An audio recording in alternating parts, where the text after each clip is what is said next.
Hello everyone, welcome to Inconvenient Truths by Jennifer Zeng.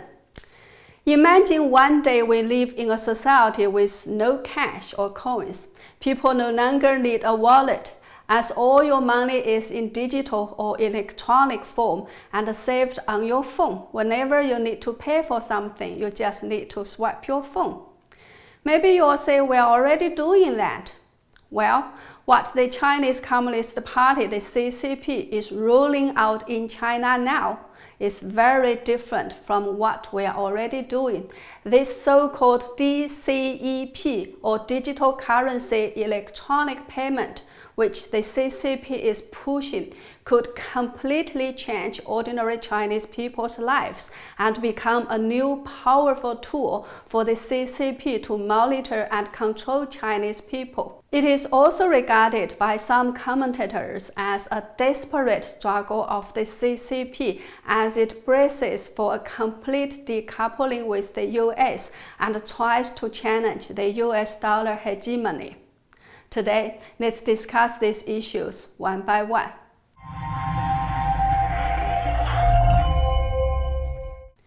On August 14th, CCP's Ministry of Commerce suddenly announced a piece of explosive breaking news. A central bank digital currency pilot is going to be rolled in Shenzhen, Chengdu, Suzhou, Xiong'an, and some locations where the 2022 Winter Olympics will be held, and then expanded to 28 cities and provinces, including Beijing, Shanghai, Guangzhou, and the Hong Kong-Macau Greater Bay Area. The expansion means that the coverage of the pilot testing can include a potential user base of around 400 million people, that is 29% of China's population. Immediately, all kinds of officials and experts sang the praises of the digital currency pilot. Some called it epic transformation of the RMB. Some named the digital currency pilot and defeating the pandemic as two most important strategic victories of the century for the CCP in 2020. Many CCP pumpies followed up and started to exclaim how amazing my country is. Internationalization of RMB, and RMB will challenge the US dollar and replace the US dollar's hegemonic settlement position. Many people in China think that technology has changed their lives and made their motherland stronger. Almost right after the announcement of this news, Chinese netizens posted photos online showing that a supermarket in Shenzhen asking people who pay with cash to register their real names and contact information. However, amongst all the excitement and fanfare, some people started to feel very worried as they try to figure out what all this really means for the Chinese people and why the CCP suddenly accelerated the testing process and expanded the testing scale. One thing that most people agree is this is huge and deserves a lot of scrutiny. First of all, what is DCEP? To put it in simple language, it is the digital currency issued by China's central bank to replace paper money and coins that are in circulation now. It works like this. The central bank issues digital currency to commercial banks release it to customers. Individuals put it inside their digital wallet on their phone. That digital wallet is actually an app. Then people can use the digital currency to make payments or save it into their bank accounts. Right now, when people use their phones to pay, they do it via a third party. In China, it's usually Alipay or WeChat Pay, and the money they use is what they have in their bank accounts, connected with their Alipay or WeChat Pay, or their balances within Alipay or WeChat Pay. However, the digital currency issued by China's central bank is directly in your digital wallet. You can use it without internet. The process of payment can be done just by touching your phone with another person's phone. According to the CCP Central Bank, the digital currency is China's sovereign fiat currency. Nobody can refuse to use or accept it.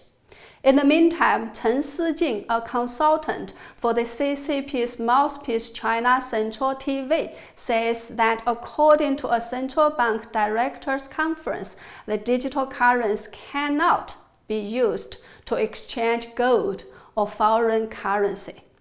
According to the CCP, the benefits of DCEP include 1. Convenience. It will not take up any space and it won't wear out or get damaged. 2. Offline function. A simple touch of 2 phones can get the transaction done without internet connection. 3. Security. According to the CCP, the DCEP has the national credit as its guarantee and is therefore very safe. 4. Anti-counterfeiting, anti-theft, environmental protection, etc. 5. According to the CCP, digital currency is anonymous but controllable. We will discuss this one later. How is the CCP's DCEP different from other digital currencies such as Bitcoin? Perhaps the biggest difference is DCEP is issued by the CCP, or you can say by the government, and it is a centralized currency. This feature is just the opposite of that of Bitcoin, which is decentralized. The DCEP will be the world's first sovereign digital currency. Another important difference is there is a cap on the total amount of bitcoins that can be issued, so that there is not an issue of currency devaluation or inflation problems connected to bitcoins. But for the DCEP, because it is issued by the CCP Central Bank, there is no limit as to how much it can be issued. When there is virtually no cost to issue digital currency for the CCP and the public has no way to know how much has been issued, it is very easy for the CCP to use inflation to take away people's wealth. A third difference is DCEP is backed up by the state power and everyone has to use it, while Bitcoin is just one of many forms of different currencies people can choose to use or not to use. When the CCP announced the testing of digital yuan in this April, it said it was just a closed test and was only limited in 4 cities and the 2022 Winter Olympic venues. At that stage, people thought it would take years to conduct the testing. However, just several months later, the CCP suddenly announced the acceleration and expansion of the DCEP testing. This has shocked many people, and they started to try to find out why. And following are some of the conceptions of the CCP's motivations. 1. To compete with other digital currencies such as Facebook's Libra, Bitcoin, and other cross-border digital currencies in Western countries. 2. To take over the market share of mobile third-party payment. According to iResearch, the volume of mobile third-party payment in China in the 4th quarter of last year is as high as 59.8 trillion yuan or $8.65 trillion, while the market share of Alipay and Tenpay are 55.1% and 38.9%. After digitalizing the yuan, the CCP's state-owned banks don't have to face the pressure of Alipay and Tenpay that much. 3. To reduce the risks of bank runs. In recent years, we often saw reports about bank runs across China. After digitalizing the currency, bank runs will not happen again, as everybody's money is already in digital form, and there is no point for people to try to get to the banks to cash out their money in panic. So the CCP doesn't have to worry that small local banks might run into bankruptcy. 4. To brace for complete decoupling with the US and to tackle financial sanctions of the US. Since the COVID-19 pandemic, the relationship between the US and the CCP has been deteriorating very rapidly. The recent sanctions imposed on 11 Hong Kong officials really hurt the CCP and made them realize how powerful the financial sanctions can be. Even CCP's own banks dare not to provide services to those 11 officials, and Hong Kong's chief executive Carrie Lam openly admitted that she already had problems with her credit cards, which means her credit cards might have been cancelled by the banks. So the CCP realized if they cannot break away from the US dollar clearing and settlement system, they will always be restrained by it. However, if they can set up a digital currency system of its own and can have the international world accept it, they may be able to bypass the SWIFT system, which is totally controlled by the US, and to do international trade independently. Breaking the US financial embargo and internationalization of the RMB have been the CCP's dreams for years. The recent sanctions have given them more motivation. 5. To impose tighter control over the public. Although the CCP claims that the digital currency has the nature of anonymity, it is actually not the case. According to CCP's own introduction, there are 3 centers in the DCEP system: Registration Center, Identity Verification Center, and Big Data Center. The Registration Center is to register all the transactions, and the transactions are registered anonymously. However, the CCP says as a fully anonymous and untraceable means of authentication does not meet the practical needs of anti-money laundering, anti-fraud, and KYC, Know Your Customer. So the Identity Verification Center is adopting a real name management system. And the Big Data Center aggregates some of the data from the Registration Center and the Identity Verification Center to achieve the function of risk control, anti-money laundering, anti-fraud, and other monitoring purposes. Did you get the idea? Although the CCP claims that the Registration Center and the Identity Verification Center are managed separately, aren't they all belong to the CCP? And isn't the Big Data Center taking data from both the other 2 centers and aggregating them? So the actual scenario could be the CCP knows how every penny of everyone is spent. With their sophisticated big data technology, this is not a big deal at all.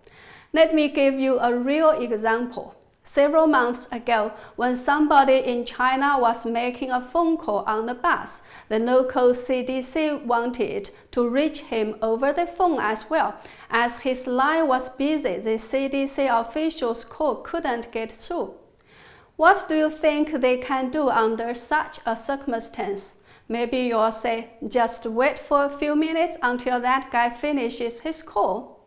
No, the CDC officials are not that impatient.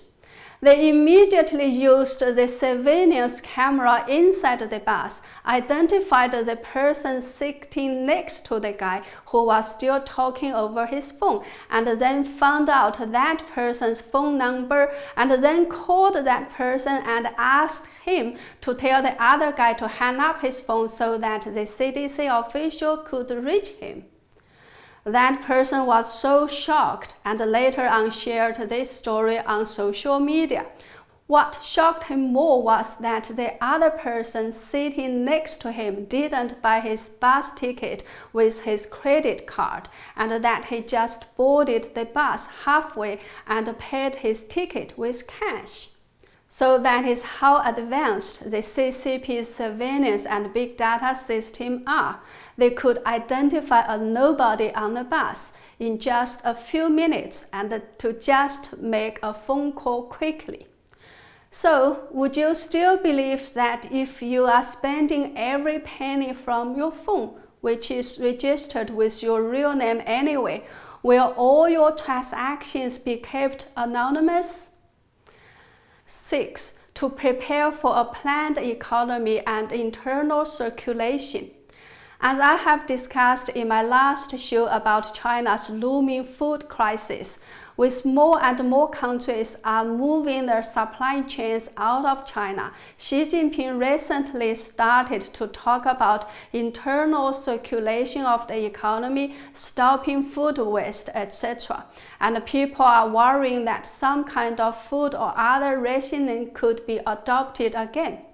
If this is really the case, with digital currency, it will be very easy to achieve the purpose. The CCP no longer needs to print paper vouchers for everything like before.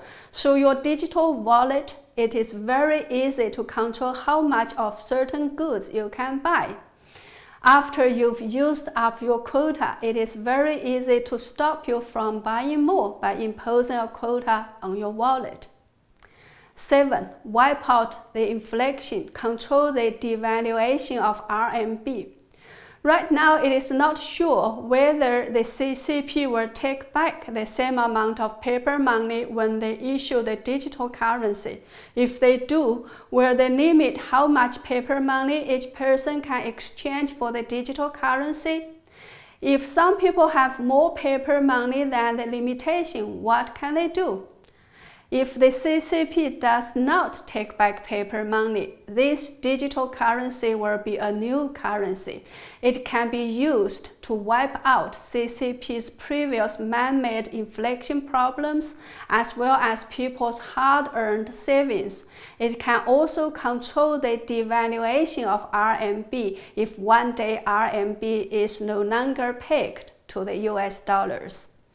As a matter of fact, it is very risky for the CCP to push for the digital currency. Let's say once the digital currency fully replaces paper money, if someday someone or some country decides to wage war against the CCP and attacks the computer system of CCP's banks with electromagnetic pulse, EMP technology, all records of digital currency insurance, transactions, transfers, and payments may be wiped out all at once, even including the electromagnetic backup records, because it is impossible for the CCP to make a hard copy as a backup or do backups with any other non-electromagnetic means. So why does the CCP push for the risky digital currency so hurriedly? It must be that they feel the risk of not doing so is even higher. That's all for today. Truth, no matter how inconvenient it is, does save lives. Please subscribe to my channel, share it with your friends and family, and check out my other videos. Thank you. See you next time.